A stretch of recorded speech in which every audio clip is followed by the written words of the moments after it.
Sorry I couldn't be there in class today, but thank God for YouTube. Um, I'm going to be talking about the social aspects of doing ministry to the Hispanic population, specifically Hispanic immigrants. And we're going to look at things like language, family, time, and basically I'm trying to answer the question of, what kind of social considerations should we keep in mind as we're ministering to this group of people? And to answer that question, I'm going to look at the general background of 6 different issues, and then move into specific applications for each.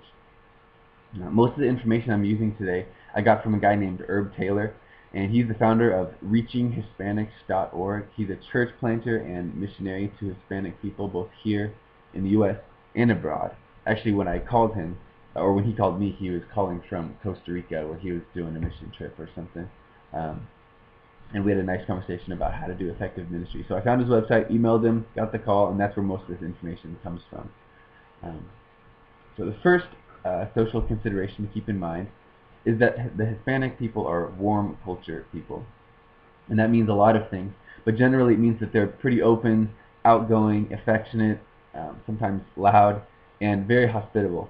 And by way of application, it's important to keep this in mind as you do ministry with and to these people. You need to learn the signals. For example, hugs and kisses are going to be a lot more common. And so while it may be pretty uncommon for a 50-year-old woman in the U.S. to give her 50-year-old pastor a big wraparound hug, that's going to be a little more common and accepted and maybe even expected in the Hispanic community. So keep those kind of things in mind as you're doing ministry to those people. It's also more common for men to hug men, and many of us might shy away from that kind of affection, but that could be taken as being cold or distant. And so I'm not saying that you have to hug every person that walks through the door, but these are things to keep in mind as you're doing ministry. And don't let their openness and their affection scare you. Their warm culture, it's normal for them. Secondly, another thing to keep in mind is that the Hispanic people are generally, and remember we're speaking in generalities here, but generally the Hispanic people are more hospitable. They love having you in their home, and they love coming over to your home. It would be pretty common here for people like in the U.S., we're going to go meet up at coffee, right? We're going to go to Starbucks or whatever. There, it's going to be a lot more common just to meet up at someone's home, their own home or your home. That's where those kind of meetings are generally going to take place. So keep that in mind. As you're doing ministry with these people, going out to coffee every once in a while is going to be fine. But just realize that for them, a lot of the ministry is really going to take place in the home. And if you're going over to their house for coffee, yeah, just make sure that you're ready for dinner and dessert as well. Because even if you explicitly say, no food, just coffee, you're not going to get out of there without a plate of food. So that's hospitality. A third social consideration to keep in mind as you're doing ministry to Hispanic immigrants and Hispanic people at large is the emphasis on family. Hispanics are generally very family-oriented, much less individualistic than we are here in the United States. So on a practical level, speaking poorly of the family is not going to go over well with these people. Another interesting thing about the family is that the husbands and fathers are generally, and this is general, kind of into the macho stuff, and they're not around the home a lot. They don't do a lot of home things. The mother and or grandmother is typically going to be doing most of the running of the household. And so that's important to keep in mind as you're doing discipleship with these people, with the men specifically. You want to encourage them to fulfill their God-ordained role in the home to love and serve and lead their wife and children. And then just keep in mind that this tends to be an area that's often neglected for Hispanic males. Fourth, another consideration to keep in mind as you seek to do effective ministry to the Hispanic immigrants is to try to understand their different view of time. We've studied this in different cultures throughout class, but they're going to be more event and relationally oriented rather than time or task oriented. If an event is supposed to start at 3 and you show up at 3:30, you're going to be asked why you're here so early. Sometimes the pot roast is going to be cold, and that's okay. You're just going to have to roll with it. And personally, I know that's a tough one for me. I'm more of a list person, task person, and so not starting or ending things on time is hard for me. It's hard for me to wrap my mind around that, but I know that I'm very culturally bound in that way, and I think there's a lot we can learn from each other. Yes, there's a time when things need to start on time, but there's also a time when you just got to let it roll. So we should all keep that in mind as we do ministry with Hispanics. Just realizing that time isn't the focus. People, relationships, the event, that's the focus, at least in their minds. And it should be in ours too. Fifth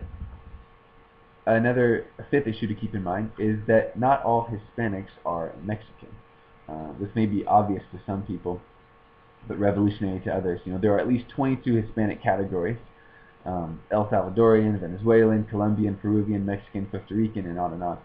So to assume that every person who speaks Spanish is from Mexico can be a little offensive to some people.